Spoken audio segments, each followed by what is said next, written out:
Any students and diploma படித்த குழந்தைங்க and mechanic and customer, ஒரு வண்டி ஒரு வாகனத்தை நம்ம வீல் ட்ரம்மு எப்படி க்ளீன் பண்ணோம் அப்படின்ற ஒரு விஷயத்த உங்களுக்கு ஒரு ஈஸியான முறையில் கற்றுக் கொடுத்துருக்கேன். ஸோ நம்ம ட்ரம்மு வந்து நிறைய நண்பர்கள் வந்து ஏதோ நான் வீலை க்ளீன் பண்ணி போட்டேன், பிரேக் ஷூ மாட்டேன் அப்படின்னு சொல்லுவாங்க. அது தவறான விஷயம். காசு கொடுக்குறாங்க, அவங்களுக்கு வந்து ஒரு நல்ல சொல்யூஷன், அதாவது நல்ல சுத்தமான வேலைகள் செஞ்சு கொடுத்தா தான் ரொம்ப அருமையாக இருக்கும். சர்ஜன் எப்படி வேலை செய்கிறேன், ஒரு ட்ரம்மு பார்த்தீங்கன்னா அருமையாக க்ளீன் பண்ணியிருப்பேன் நான். ஸோ அதுக்கு என்னென்ன ஆயுதங்கள் பார்த்தீங்கன்னா இதுதான் நான் யூஸ் பண்ணுறது. இது வந்து ஒரு ஷெட்டு, அழகாக இதில் கட் பண்ணிக்கணும் இந்த எம்எஸ் ஷீட்டு உள்ளே போகிற மாதிரி. அதே மாதிரி இது வந்து ஒரு கேபிள் கம்பி. ஸோ இந்த ஓரம்லாம் க்ளீன் பண்ணுறது. இந்த பெருசு வந்து பார்த்தீங்கன்னா இது ஒரு கேபிள் கம்பி, இது இந்த ஓரம் க்ளீன் பண்ணுறது. இதுதான் நம்ம பண்ணக்கூடிய ஒரு விஷயம். அதே மாதிரி ஒரு ட்ரில்லிங் மிஷின். அப்போது நம்ம ஒரு ஈஸியாக ஒரு ட்ரம்மை வந்து நம்ம க்ளீன் பண்ணிடுறோம். ஒரு எம்எஸ் ஷீட்டில் கையை வச்சு தேய்ச்சா கூட அதை க்ளீன் பண்ண முடியாது. ஸோ இந்த மாதிரி ஒரு மிஷினில் அழகாக ஜோரா ஜம்முன்னு பண்ணோம்னா நம்ம அம்சமாக இருக்கும். கஸ்டமருக்கு ஜம்முன்னு ரெடி பண்ணி கொடுத்தா அது ஒரு பேர் இருக்கும், கஸ்டமரை தக்க வச்சுக்கலாம். இதுதான் சர்ஜன் செய்யக்கூடிய ஒரு வேலை. நன்றி.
ட்ரம்மு வந்து இப்படி தான் க்ளீன் பண்ணணும். பார்த்தீங்கன்னா ரொம்ப ஜோராக பிரமாதமாக இருக்கும்.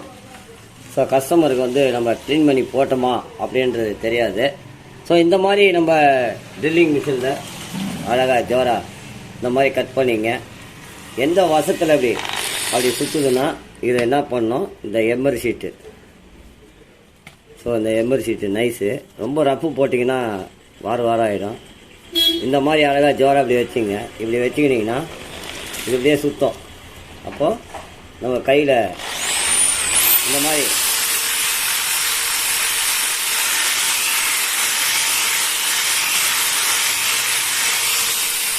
இந்த மாதிரி பண்ணிங்கன்னா ரொம்ப அருமையாக இருக்கும். இப்போ இதை என்ன பண்ணுறது அப்படின்ற ஒரு தகவலாக நம்ம பார்க்கலாம். இது பண்ணியாச்சு. இப்போ இதில் வந்து நம்ம ஆயில் வேஸ்ட்டோ ஏதோ போடக்கூடாது. இது வந்து நம்ம கிளீன், ஏன்னா கையில் எம்எல் ஷீட்டு போட்டால் கூட கையை அறுத்துறோம்.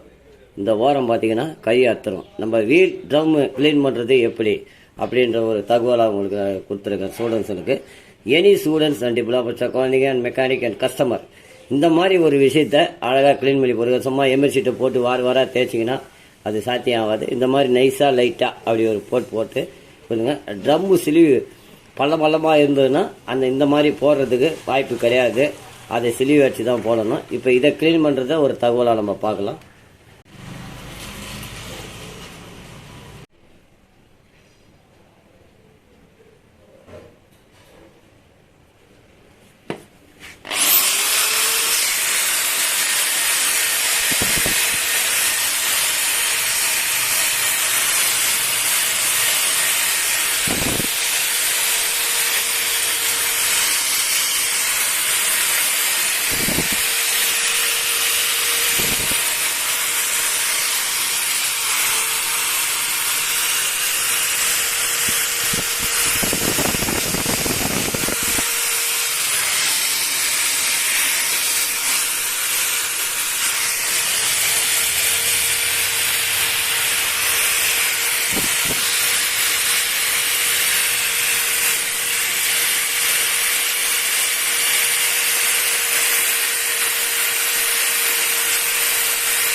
இந்த ஓரம் க்ளீன் பண்ணியாச்சு, உள்ள இருக்கிற ஓரம் க்ளீன் பண்ணியாச்சு.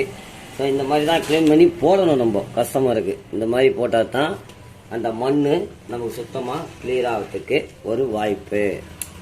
எனி ஸ்டூடெண்ட்ஸ், டிப்ளமா படித்த குழந்தைங்க அண்ட் மெக்கானிக் அண்ட் கஸ்டமர் எதுவுமே வந்து இந்த மாதிரி பார்த்தீங்கன்னா கேபிள் கம்பி தான் இது.